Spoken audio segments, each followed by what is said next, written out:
Добър ден! Здравейте, българи!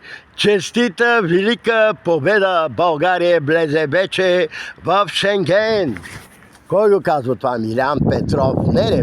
Ние вече сме в Шенгена. Шенген, няма за нас проблем. Вече няма проблем, ние сме в Шенген. Шенген рап. Шенген рап. Нямаме проблеми, вече сме в Шенгена. Други да му мислят, ние сме в Шенгена. Шенген, рап. Най-новия рап се нарича шенгенския рап.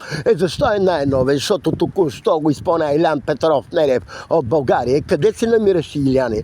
В Германия, в столицата Берлин. Шенген.